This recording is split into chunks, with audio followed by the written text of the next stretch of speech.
Thank you, Leo, Matteo, and Greta, and others. It's a great honor for me to be here. This is a subject near and dear to my heart, and so thank you for the opportunity.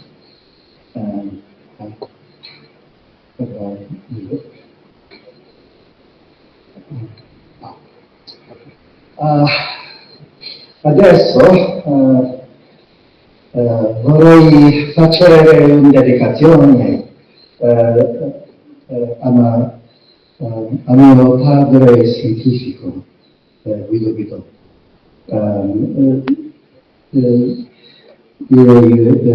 Italiano,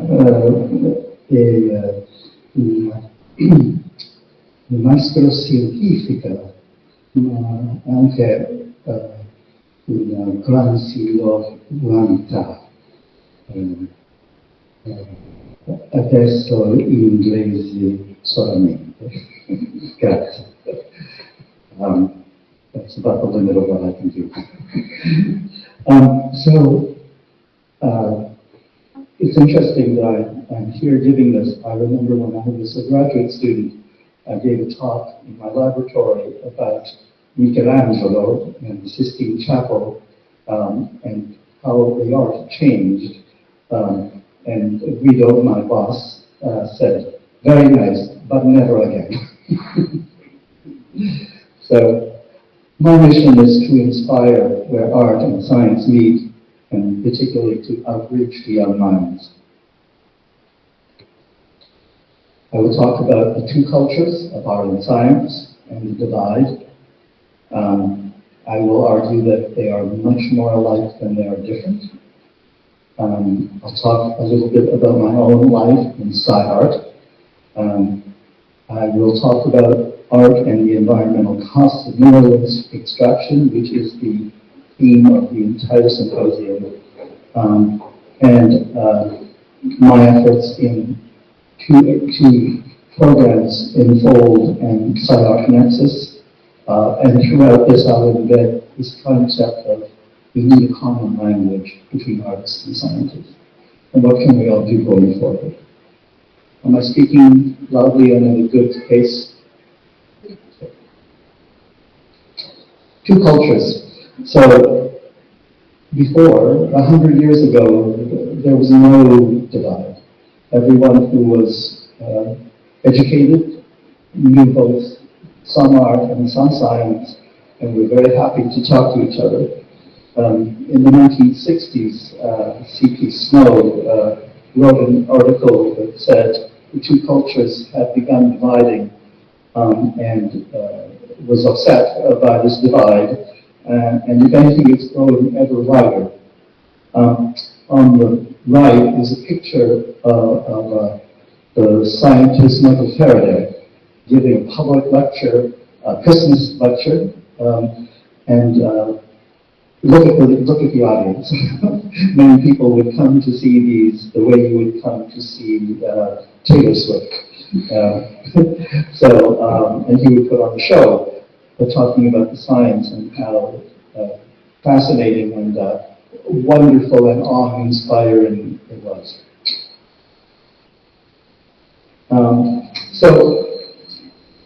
Art and science, and I'm talking to people who I think already believe this, that they are much more in common than they are apart. And you know yourselves as you do your projects, most of you are scientists, I think, but some artists, that they involve creativity and problem solving and experimentation and innovation, and they try to get at truth and understanding. So why have we made this divide and made it ever larger? Certainly one of the challenges is the common language, and I want to argue that part of that will be based on mutual respect and humility, humilità in Italian, between the two fields. So, there's the divide, but why? And I think that each side, art and science, have made their language incomprehensible to the other side. And I blame both. I think part of it is the fields have grown, but also part of it is an arrogance that my field is important and you cannot understand it, and vice versa. There are some who popularize science and art, but to try to write for everyone. But they aren't so respected at the very top levels. But I would say that those are the individuals who make the biggest difference because they inform the public, and most importantly, they inspire the next generation toward wonder. See, I was sprinkling the occasional with that. The power of storytelling. Ever since we were a species, we've sat around fires to tell stories about our culture, about what is important to us, and to inspire awe and wonder. This is a picture of a hunting scene done 44,000 years ago. And these stories were not, I want to catch this tomorrow. They were, this is an important part of our culture, and we together as a people believe in this. This is a picture more recently by the James Webb telescope showing a black hole. And for our life, our generation, this inspires wonder of this amazing idea that one, such an object exists in space, two, that we as a species can see this and have developed the technology and the knowledge to understand this deepest concept of the nature of the universe.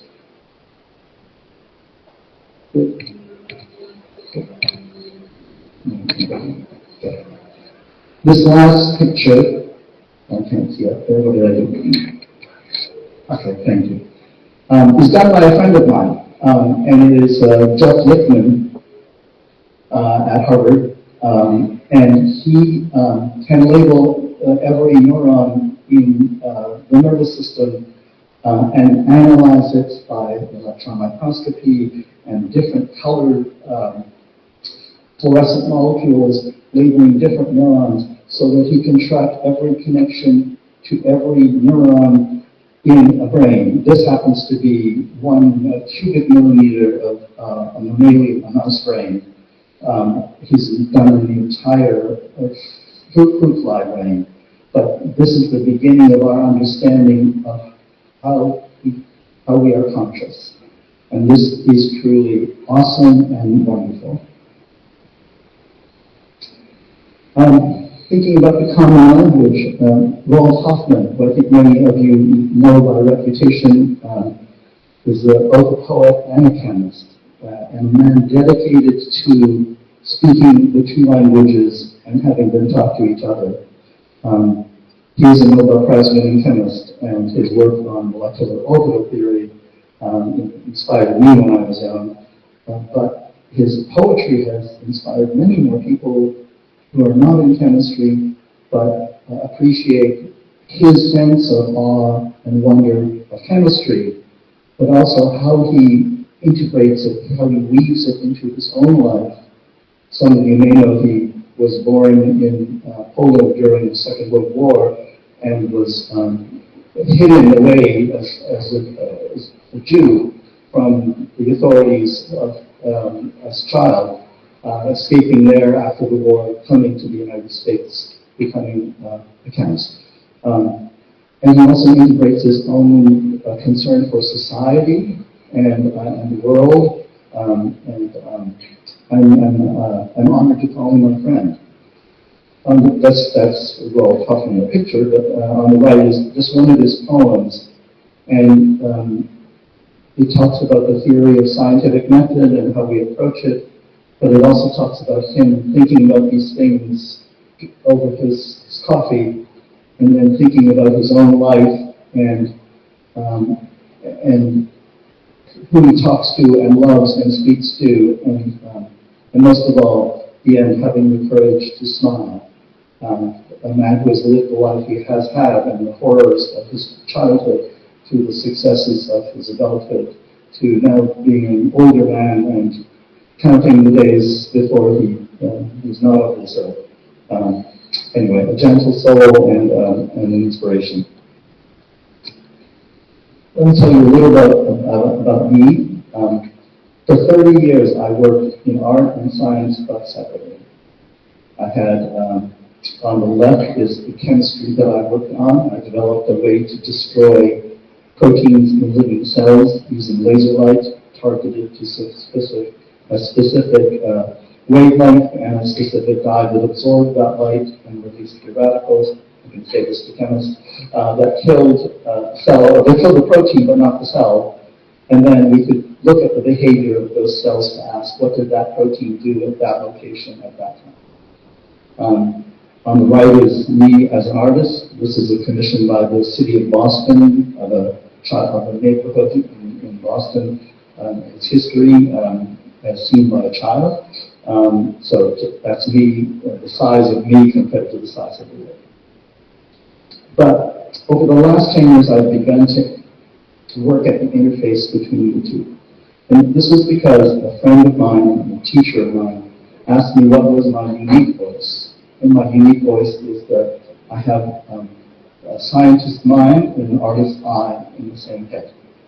So I could talk about those things in a level of depth that other artists might not be able to do. So I've worked on a number of different things over the years. I chose some that were more chemistry related. I talked about the last one. Anyway, I think I talked about yours. Anyway, the term SCI-ART, it's a funny term for me because some people say art sci, some people say SCI-ART. So I decided that I would change, I would invent a new nomenclature that was SCI with the superscript art. Because if you say that in mathematics, it is science raised by the power of art, the way that x by y is raised, x raised to the power of y. So I'm hoping that catches on, may or may not. Anyway, the idea of making science-influenced art for greater public awareness, but also the idea that I think when art influences science, it generates highly creative ideas for science to address the unsolved problems of the planet. I call my work alchemy, like alchemy, but art.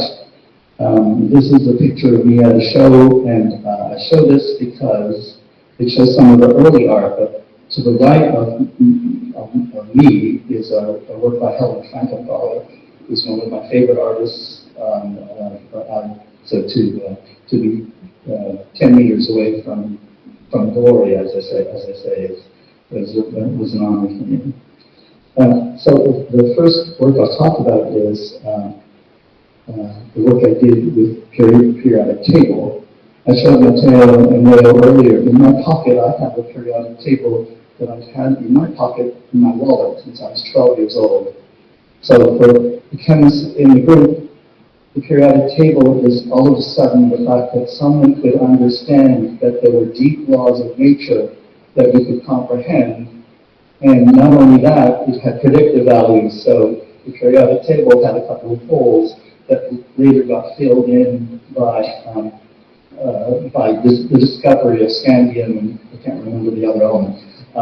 So this is a truly remarkable thing for a 12-year-old to discover, and probably was what made me a chemist in those early days.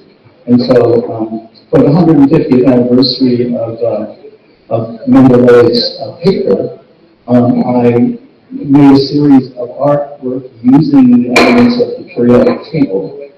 I did that with liquid nitrogen as a means of distributing the scientific material on paper with glue or epoxy as a way of showing a dynamism.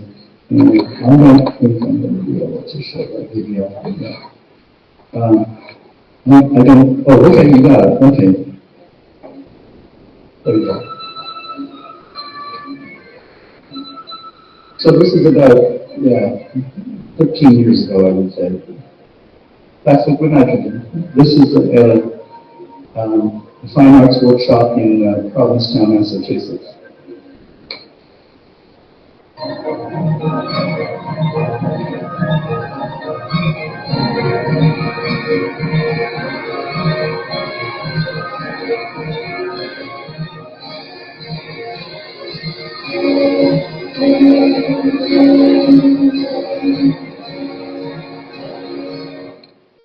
Okay, so the drawing with liquid nitrogen being poured on my hand, it affects the frictional coefficient of the paper a little, but mostly it makes me nervous that I will lose my hand, so it adds a little drawn up to the line.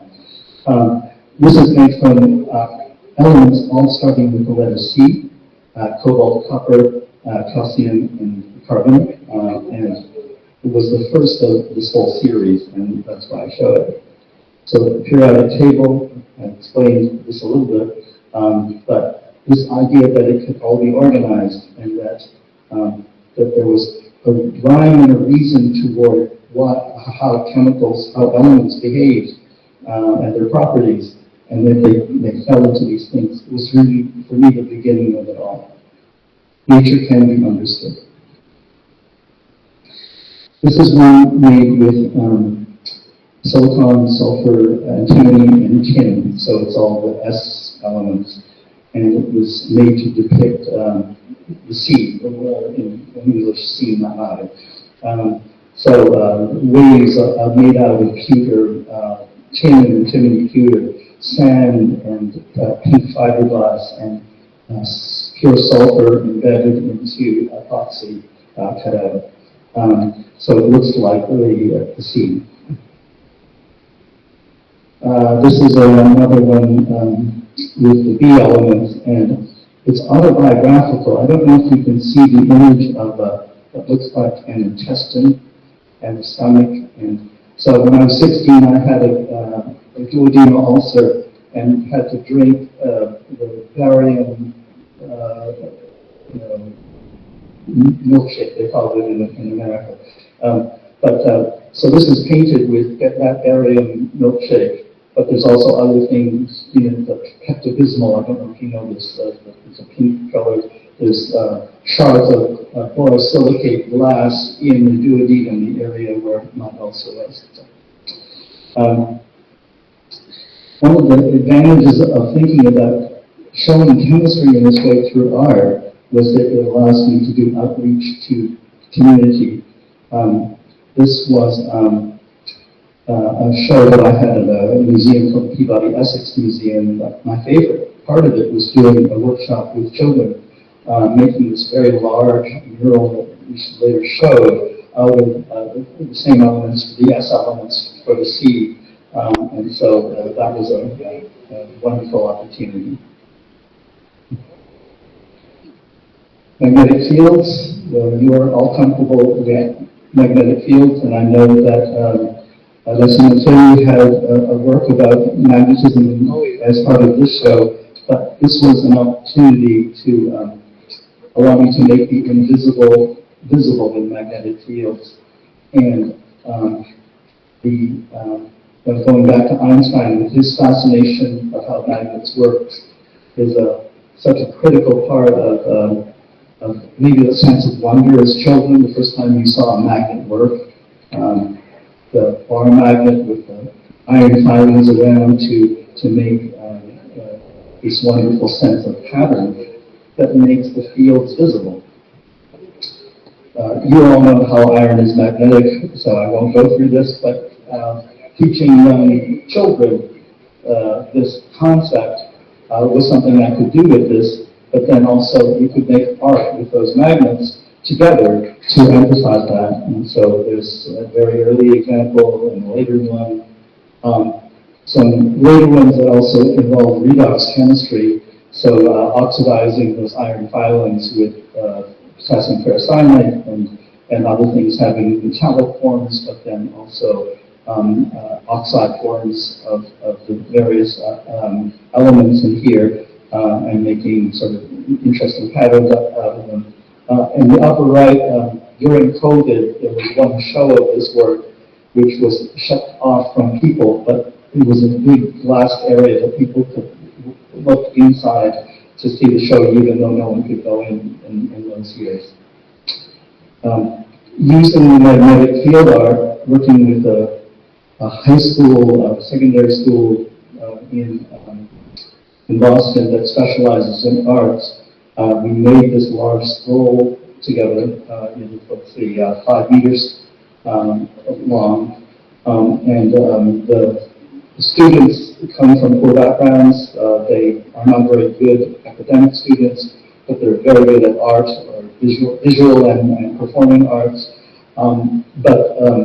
They never had an opportunity to show the work. So this work was shown at something called the Boston Convention Center. It's our largest convention center in Boston for an entire year. And all the students had their names by it. They could bring their parents and family to say, yes, I'm an artist and I can show it here. So that was a proud moment for me. And this is the big picture is me making all of those arts. Oh, I see it. That's why. I'm seeing that from there. This is the size of the work. That's me, and this is where it was shown. The American Chemical Society had its conference there, 30,000 chemists got to see this. So, okay. Gunpowder, again, something you all know. Carbon, sulfur, potassium, nitrate. Mixed together is an explosive material. But it's a good concept to teach young people who like to see things explode. So, you're probably aware in the United States we have a real problem with gun violence, and you have it in Europe too now, but not as bad. And so a lot of the work was done here to begin to think about gunpowder and its as a sense of gun violence. So it was invented by my people, the Chinese, for fireworks. But since then has been used also in the military, etc. So my concept was to, instead of mixing them together to make gunpowder, to have them separate as a black, a yellow, and a white pigment to make art. And in my case, it was taking images of art and covering them with an abstract pattern. So this is one of the early ones called Disasters of War. Disasters of War refers to Goya, a set of Francisco Goya prints that he depicted the Napoleonic War invasion of Spain and the horrors of it. So the left, and those are my drawings from a museum show of Goya's prints. And then on the right is me covering it with all of the streaks of black, of yellow, and white. In the same series, this one is called In Memoriam. And you might be able to make out the words Columbine, Aurora, and Sandy Hook. Yeah? Hard, but those are made like a children's word block, and they're made out of crystalline sulfur, crystalline potassium nitrate, and the black is crystalline carbon, which of course is diamond. So that's the Sandy Hook is written in industrial diamonds. The red, you can't read the writing on the red, but it is 137 schools where multiple shootings had occurred between the first event here, Columbine, and the last event, Sandy Hook. And I have to say, since this was made in 2015, that number has increased by another factor 3. So the problem is not solved. Again, I can use this for outreach and making art with those colors about gun violence and reaching out to communities in which gun violence is part of their daily lives. In the middle panel on the right, that shows one of the workshops. On the top panel is why I do what I do. This is a show at my own childhood science museum, the Ontario Science Centre, that I could show my work, but so that was nice. But the real hero is the gentleman on the left. He's a teacher, and he drove a group of refugee children 400 miles, 250 kilometers, on one day there and one day and back at night so that they could see the show. And these are individuals from Tamil, so they're from East Asia, and the dedication of that teacher to bring his children to see the show was one of the reasons I do what I do. Okay, those are some examples. I'm not going to show others of my work, but there's plenty online, and I'll hand out business cards if anyone's interested in the website. Let me switch gears to environmental costs of mineral extraction. This has been a theme to this conference, and it would have been lovely to have this all together, but I know from reading all of the other work that's been talking about this, it's such an important subject today, and we are only beginning to see the horrors of this around the world. My own country is guilty of it, and with increasing guilt as they begin to find lithium and other elements that will have strip lines across America. These are just some facts about it, some images that you might see. But I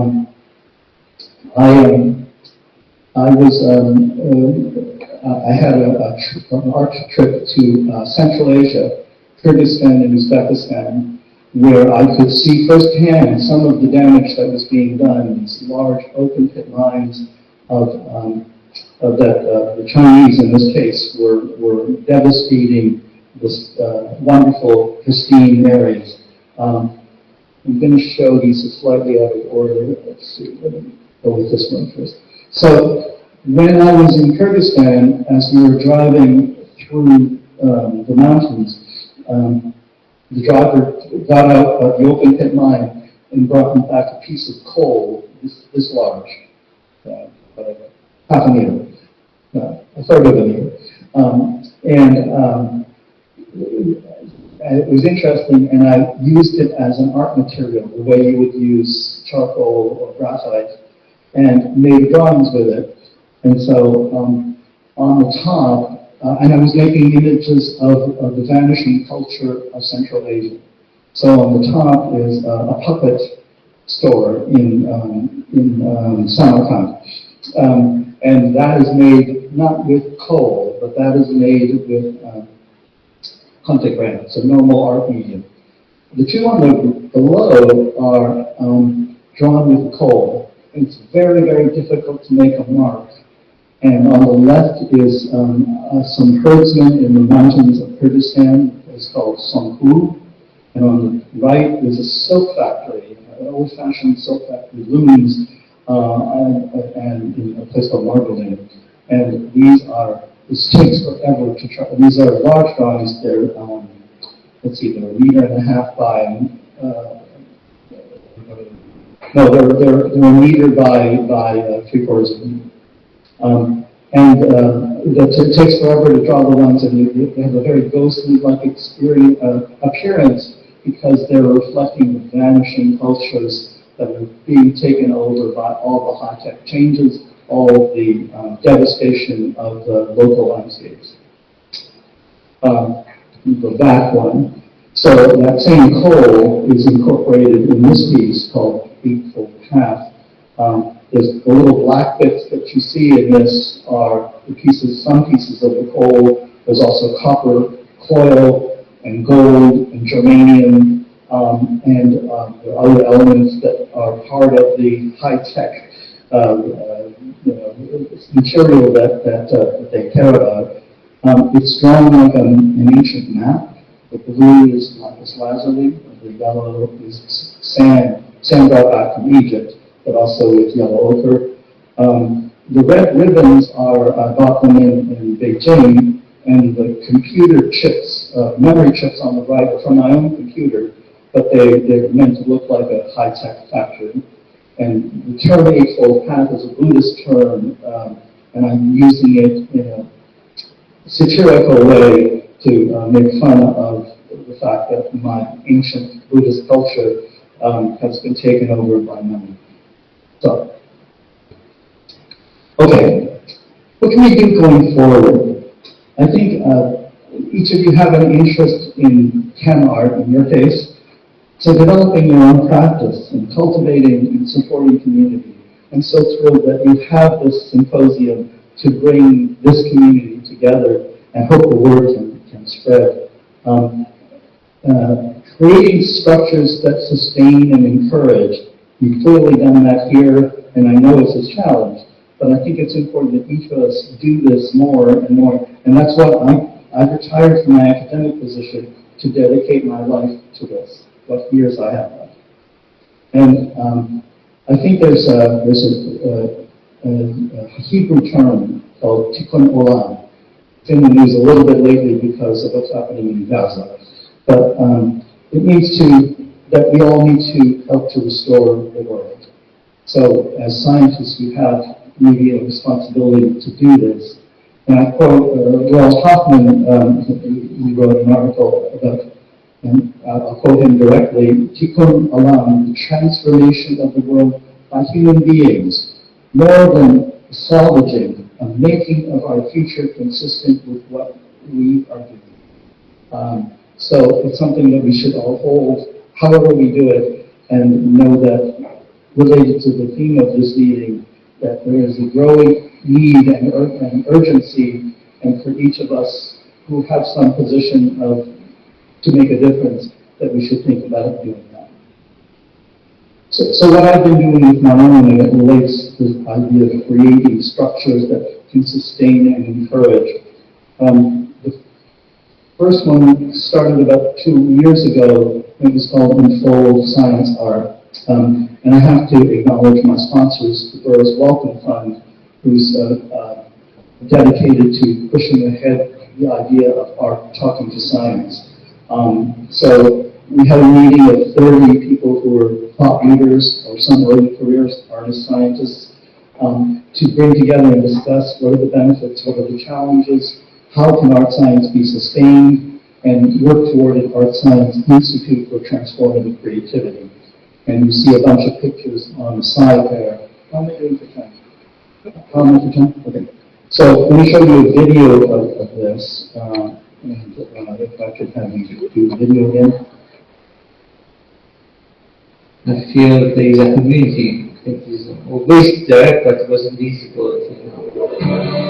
That gentleman is Mauro Martino. He's one of your countrymen, but he's vice president of art and artificial intelligence at IBM. The other to say we're an Osmo, and maybe it's the beginning of this quote, Winston Churchill.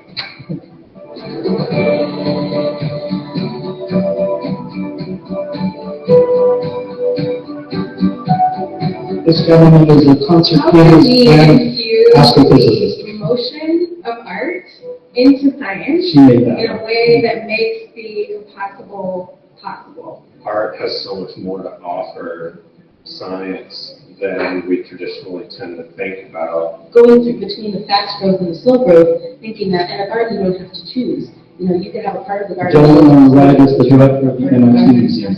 Flowers. Part of this is idea generating, and what this group thinks. Part of it is beginning action. How do we sustain it? He asked the question, why are babies born when they're born? This is a pretty powerful question for organizing, and this question of, is this for us? Look around the room and who's here. Being in a room full of people who also don't fit in boxes, and thinking about ways that we can create spaces where everyone feels like they can show up as their whole self. How can we make sure that people's spaces and needs are met so they can be creative and engage in these conversations? The gentleman there is a rocket scientist artist. And not just on the receiving end. How can we bring She's the dean of the graduate school at Duke University. We need to learn from their wisdom as well. We're really focused on people further down. He's the head of culture at the National Academy of Sciences. One of the big issues for certainly for artists. She's the founder of UCLA's Art Science Program. What does this serve in the community at large? We have a few people from the community engagement and art, And this is another level of outreach. I'm a community art educator, and I learned just a few steps ahead or at the same time. She's an artist and scientist who is addressing fires in Maui and the poison chemicals in soil. Have the teenagers lead projects of undergraduates that are then talking with faculty members. This idea of ambassadors and mentors. This is maybe the first generation. People around this table and people you know. I feel there is a So that was our get-together 2 years ago, and what it inspired us to do was to think about how could we move forward. Everyone saw the benefit of bringing artists and scientists together. We have to inspire the funding agencies to want to pay for this, of course. And interestingly, as opposed to a physical art science institute, everyone at the table thought that what was more important was developing a nexus that connected everyone, supported them, found ways by which they could help them get funding, but also help them organize and talk to each other, etc. And that Borough's Welcome would best be served to make this nexus and join everyone together. And I was pleased by the end of the meeting that Borough's Welcome wants to take a leading role in that. That leading role is something that's called SCI-ART Nexus at EWF. I'm the director of that. And here's the idea, that while there are many opportunities, not enough opportunities, but there are opportunities for people who make art about science, the idea of having scientists talk to artists to radically change their conception of their science, to come up with a new idea that solves an unsolved and important complex problem is not an area that is known well. So we have brought together 15 partnerships of artists talking with Borough's Welcome funded scientists to develop a novel idea. And we have just this week come up with some of the people who were at that meeting are my board and the judges of this. We've chosen 6 out of those 15 to go ahead and to workshop their idea at the meeting in December, the Unfold meeting in December, with about 10 of those art science leaders to get feedback, to improve their ideas, to sharpen them, eventually to propose, to develop a multi-year grant proposal that could be funded by Borough's Welcome and pass their board for consideration next summer. So within a couple of years, we have gotten to the action phase of bringing artists talking to science with humility, with openness, to work together on something that will change the science of that person. Oh, I have a couple of examples on the right. The top is using a modern composer who works with cell phones at each audience member to mimic the neurons that are found in the neural network of an octopus as it's changing its camouflage. Cool. The one on the right is, which one is that? Okay, the one on the right is lung disease and looking at imagining the changes in the lung visualized in 3 dimensions like a video game that you walk through and look for weaknesses and the changes of particular proteins and looking at those. So, and having that as a citizen science program where we can test the number, they can test the number of hypotheses about which protein is important for the severity of lung disease and where. Okay, let's get back to the common language idea, and that is speaking with openness and humility toward a mutual sense of wonder. It's a quick summary of a lot of important ideas here. The ability to be humble and to say, I have to be able to communicate with you and let's explain it so that you can understand, but then also to be open to your ideas and questions, and then keep a completely open mind such that new things can happen. There's an expression about great discovery that chance favors the prepared mind. You know this, I don't know the Italian for it, but you can try. That's true. Having an opportunity happens when you know everything about the problem but can't solve it. But it also favors the open mind, and art opens minds. So this is what we're working on with the SCI-ART Nexus, the idea that if we can bring people together, open-minded and humble on both sides, the common language, then I think good things can happen. We'll test it this year. So why do I do this? You saw, I think, some examples. I do this for the possibility, I do have a unique combination of having parallel lives in science and art. But art has always affected my own science with the power of visualization. Science works in many different ways. My gift happens to be that I can imagine myself sitting on a protein in a cell with everything flying around. And that's what led to the science that led to a very nice career.